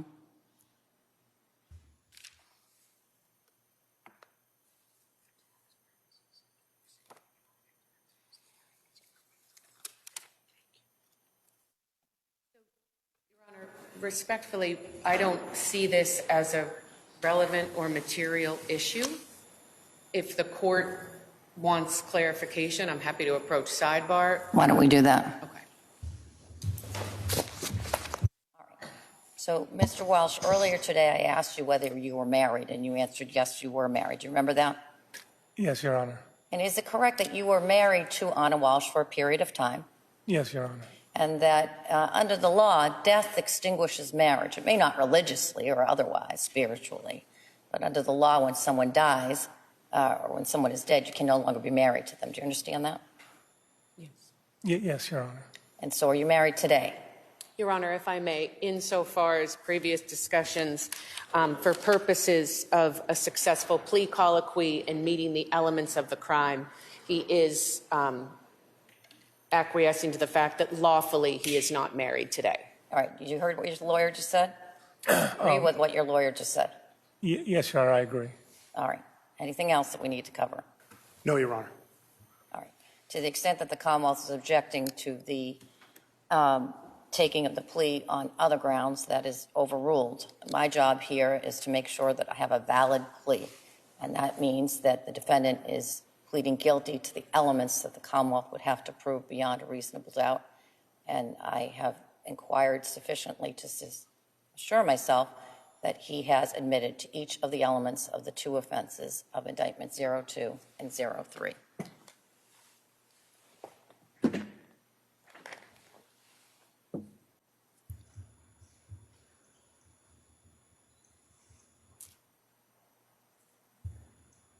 So I know we discussed at an earlier point the issue of victim notification, and I'll ask on the record now for the Commonwealth. Has the Commonwealth advised the victims of this case of the defendant's offer to change his plea to guilty? Yes, we have notified the victims, Your Honor. And based on our prior discussions, I understand that the victims may wish to address this court prior to any sentencing of the defendant. That is correct, Your Honor. All right. And both parties that we've talked about this have agreed that we're not going to be sentencing the defendant today on the indictments that he's now pleading guilty to, correct? That is correct, Your Honor. Attorney Tipton Borges? All right. And we'll give the victims a reasonable opportunity to address the court before sentencing, of course. Thank you, Your Honor.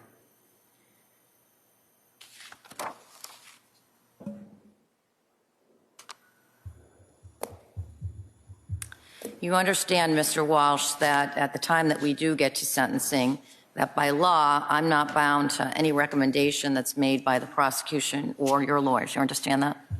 Yes, Your Honor.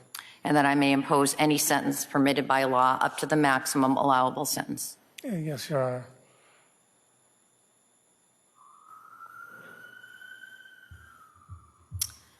Having considered Mr. Walsh's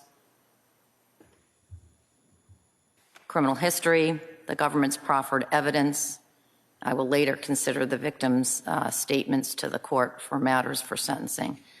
I find that Mr. Walsh has met the requirements to tender a plea to counts 2 and to counts 3. I make the following findings.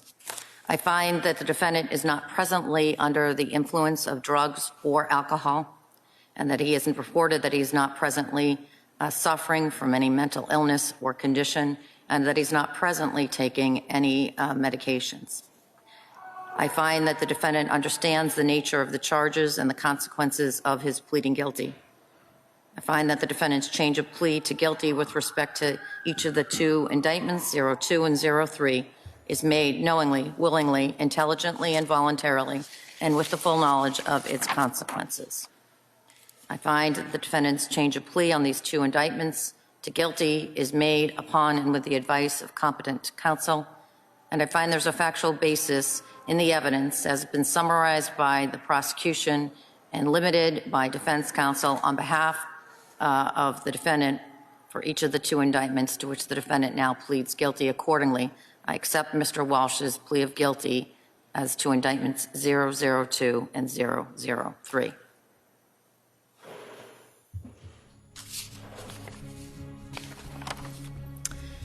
Anything else that counsel that we need to do on the change of plea? No, Your Honor. All right. This podcast is a production of Court TV. Go to CourtTV.com for more content, trials on demand, and to find out how to watch Court TV in your area.